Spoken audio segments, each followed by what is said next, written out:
Assalamualaikum warahmatullahi wabarakatuh.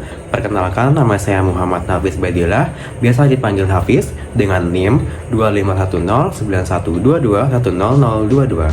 Saya dari Program Studi Kesehatan Masyarakat, Fakultas Kedokteran dan Ilmu Kesehatan, Universitas Lambung Mangkurat. Pada kesempatan kali ini, saya akan menyajikan secara lisan mengenai tesis dengan topik kesehatan masyarakat terkait dengan penyakit infeksi saluran pernapasan akut atau ISPA dengan judul Upaya Pencegahan dan Pengendalian Infeksi Saluran Pernapasan Akut atau ISPA sebagai Masalah Kesehatan Masyarakat. Adapun tesis saya yaitu infeksi saluran pernapasan akut atau ISPA merupakan masalah kesehatan masyarakat yang serius karena angka kejadiannya tinggi, penyebabnya beragam, dan berdampak besar terhadap kualitas hidup masyarakat. Tesis ini saya bagi menjadi 5 subtesis. Yang pertama, ISPA memiliki prevalensi tinggi pada kelompok rentan. Yang kedua, faktor lingkungan mempengaruhi tingginya kasus ISPA. Yang ketiga, faktor perilaku masyarakat turut berperan. Yang keempat, ISPA menimbulkan dampak signifikan terhadap kesehatan dan ekonomi. Dan yang kelima, pencegahan ISPA dapat dilakukan melalui intervensi multifaktor.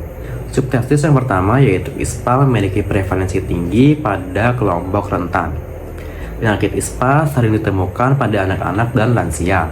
Anak-anak memiliki daya tahan tubuh yang belum berkembang sempurna, sedangkan lansia mengalami penurunan sistem kekebalan tubuh.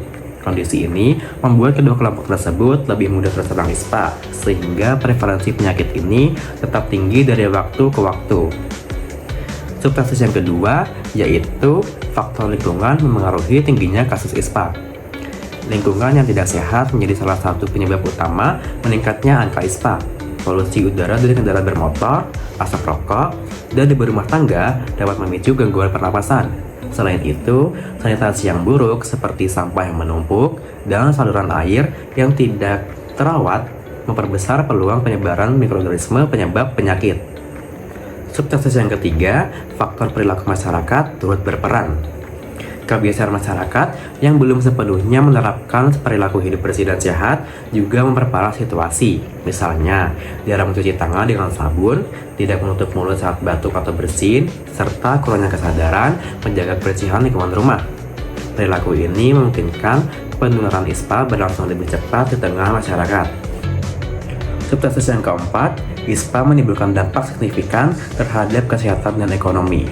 Tingginya kasus ISPA berdampak pada meningkatnya angka kunjungan ke fasilitas kesehatan, baik puskesmas maupun rumah sakit.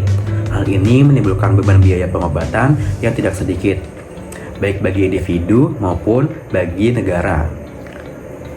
Selain itu, ISPA yang tidak tertangani dengan baik dapat menyebabkan komplikasi serius, bahkan kematian, terutama pada kelompok usia rentan. Subtesis yang kelima atau yang terakhir yaitu pencegahan ISPA dapat dilakukan melalui intervensi multifaktor. Berbagai upaya pencegahan dapat dilakukan untuk menekan angka ISPA. Penerapan perilaku hidup bersih dan sehat seperti mencuci tangan dengan sabun dan menjaga ventilasi rumah menjadi langkah awal yang penting. Imunisasi dasar lengkap termasuk vaksin campak dan pertusis juga dapat melindungi anak dari risiko infeksi. Lebih jauh, upaya peningkatan kualitas udara dan kebersihan lingkungan serta kebijakan pemerintah dalam mengendalikan polusi menjadi strategi penting dalam pengendalian ISPA secara berkelanjutan. Jadi, dapat disimpulkan bahwa ISPA merupakan masalah kesehatan masyarakat dengan prevalensi tinggi, terutama pada kelompok rentan. Faktor lingkungan, perilaku, polusi berkontribusi terhadap tingginya kasus. Dampaknya signifikan bagi kesehatan dan ekonomi. Pencegahan perlu dilakukan melalui perilaku hidup bersih dan sehat, imunisasi, perbaikan lingkungan, dan dukungan kebijakan pemerintah agar angka ISPA dapat ditekan dan kualitas hidup masyarakat meningkat. Sekian dari saya, mohon maaf apabila terdapat kesalahan pengucapan. Terima kasih atas perhatiannya. Wassalamualaikum warahmatullahi wabarakatuh.